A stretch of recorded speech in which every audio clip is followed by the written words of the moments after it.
Titans came out today, and first, if you saw the first quarter of this game, you would think it would have been an offensive shootout. The Titans and Colts both came out, put up 14 points early, their first two possessions. Matter of fact, the Titans did had the first point of the game, and it was in the second quarter. So if you're looking at the game from that part, you would think, hey, it's going to be an offensive explosion. Well, it was an offensive explosion, but it was just an offensive explosion for the Titans. Uh, what's going on, Brian? Talking about this Titans win today, 45-26. Uh, before the game, I posted a picture of Derrick Henry. He was wearing a burnt orange suit.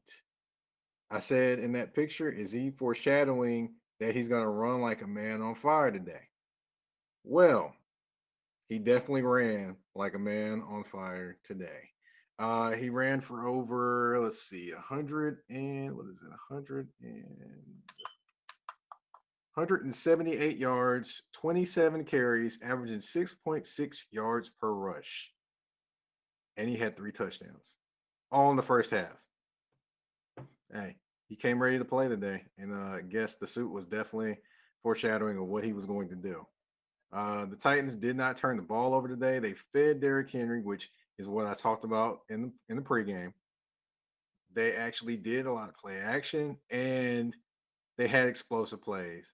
The explosive play, of course, provided by AJ Brown, 69-yard touchdown catch and run. I'm sorry, as he caught it's the same pattern he ran against against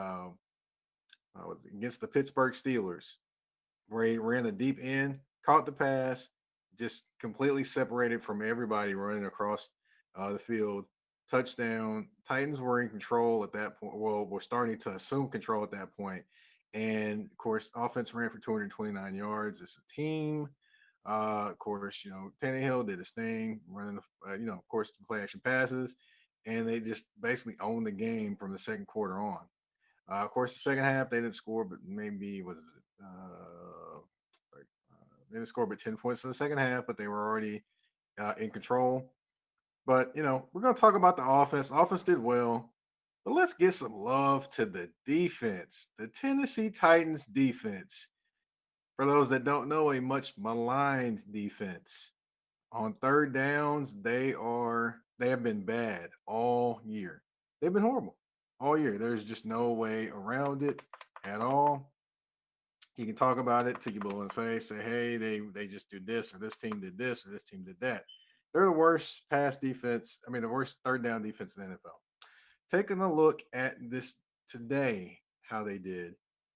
They were 5 of 13 against. Well, the Colts were 5 of 13, but I can guarantee you that a lot of that came in the second half when it really didn't matter as much. The Titans actually played great defense today. I would say they definitely rallied to the football. They made some mistakes, of course, pass interference calls, a few missed tackles. But the thing is, they actually tackled more solid than I've seen them tackle the entire season. They were in the right positions. Of course, like I mentioned, they gave up a couple plays, couple of big plays, but they did their thing today, tackling, they actually put pressure on the quarterback. They didn't get a ton of sacks at all, but they did definitely get pressure on the quarterback. Philip Rivers was injured coming into this game. He had a turf toe injury from blocking. Yes, he got a turf toe injury from blocking. Yes, so he wasn't even mobile. He wasn't as mobile as he would be, and that's not mobile at all. But anyway, so basically they were bringing the pressure on him, and it seemed like he couldn't get comfortable in the pocket. Once couldn't get comfortable in the pocket, he was throwing the passes behind wide receivers. For example, on one play he threw it behind Michael Pittman Jr. And he just could not get in a rhythm during the game today, and as a result, the offense struggled for the Indianapolis Colts. As far as the Titans, they now move to 8-3 in the division. They are leading the division now, which is back where they were before the Colts game, of course. So this is huge for them. They've got the Cleveland Browns coming to town next week. That's going to be huge. For those that don't know, Cleveland Browns are 8-3. They might not be the best offensive team, but they sure are going to run the football and they're going to test that Titans defense a lot. So, this was a good game to build confidence for the Titans. Hopefully they can continue to build upon that. And if they are, then it's a good thing. Said great to hear my take. Thanks. Thank you, Peter. It definitely was good to watch the game. There's some good, there's some bad, but there's a lot more good than bad than when it comes to the Titans winning today, especially for a lot of the Titans fans. Of course, this win puts them at 8-3. They are now leading the division. They still have some tough games. They have Cleveland still coming. They have Green Bay still on the slate. So they're not out of the woods yet. There's no time to be proclaiming the Titans as the division winners. No, not time for that yet. But they do have the upper hand right now. Of course, the Colts could lose some games too. So it's kind of a little give and take of a few different things. But let's talk about some unsung heroes for the Titans today. Let's talk about some unsung heroes. One of the unsung heroes got to be Swain, the tight end. You came into the game caring about Fursker and Johnu Smith, which both are key weapons for the Titans offense. But Swain had a lot of catches today. I mean, honestly, uh, he had 4 catches coming into today's game, and today he had 3 catches in itself. Hey, great game. Usually a guy's just a blocking guy, a blocking tight end, and hey, he got out, made some plays, and made some things happen. Give kudos also to Arthur Smith as well. He kind of a little diversified a little bit how they got the ball to Derrick Henry. Notice they threw it to him a couple times today. And his first touchdown was on a swing pass. It counts as a run play, but it was a swing pass, basically an extended sweep. And they got the ball to him a little bit different just to kind of start the game. One thing that did is that changed a little bit of the focus of the Colts defense. It makes the Colts have to cover the entire field instead of bunching everybody in the box to try to defend Derrick Henry. Once they did that, kind of showed a little bit of diverse looks, then it kind of spread the field. So that way, you got your AJ Browns, you got your different wide receivers that can get open.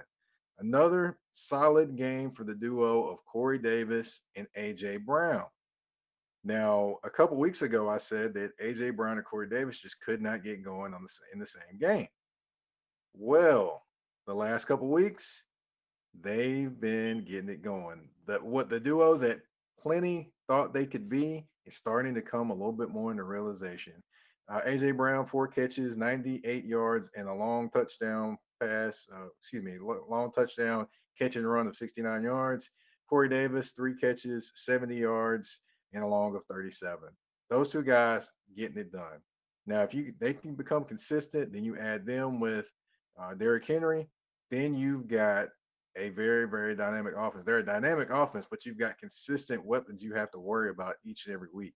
That's the biggest concern and issue. Can these two continue to be consistent each and every week? We'll see. Next week they got Cleveland, so we'll see. Defensively, I will say this though about the Titans. A lot of great things defensively, but I will point out one bad thing. I did see, and I've had a few conversations with a few Titans fans about this particular player, Kevin Byard. I like Kevin Byard. I think he can be a solid player, but for some reason he just seems a little off this year.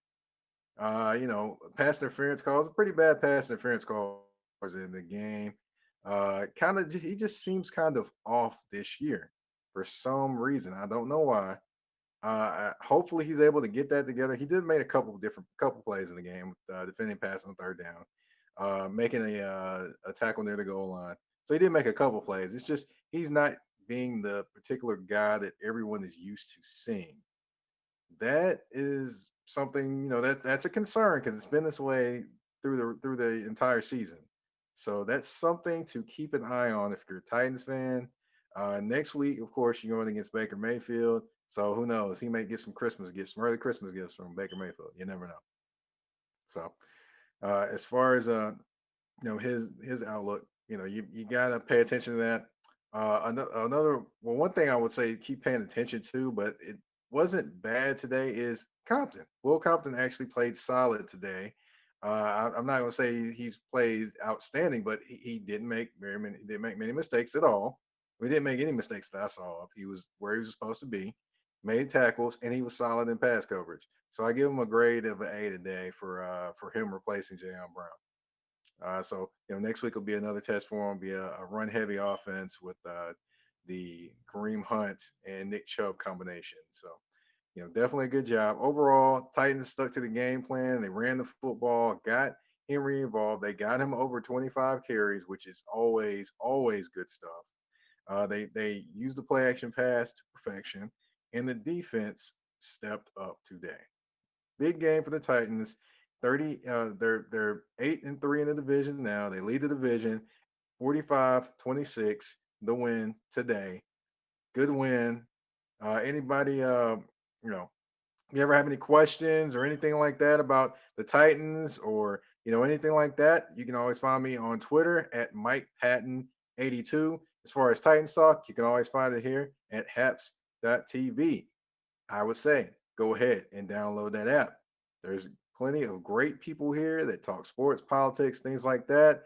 You've got Brian Waters bringing a little wrestling in the future, perhaps, as well as a little Ravens and NFL talk. You got Ashley Baker talks NFL and NBA, and she is, as I call her, the hot take queen. And then you have Danny Thompson. I mean, anything you needed to know about the Charlotte Hornets, he's got you covered. In NBA, he's got you covered there too. And Daniel Artest, hey, he's got the 411 on a lot of things. Just if you would go ahead and subscribe to the Haps TV app. Go ahead and subscribe to those people I just mentioned to you. That's Daniel Artest, that's Danny Thompson, that's Ashley Baker, and that's Brian Waters. So go ahead and subscribe to that app.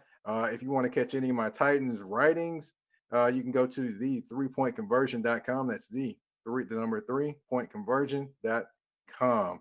And definitely got some good stuff to write about today. Uh, Thank you for tuning in and have a good one.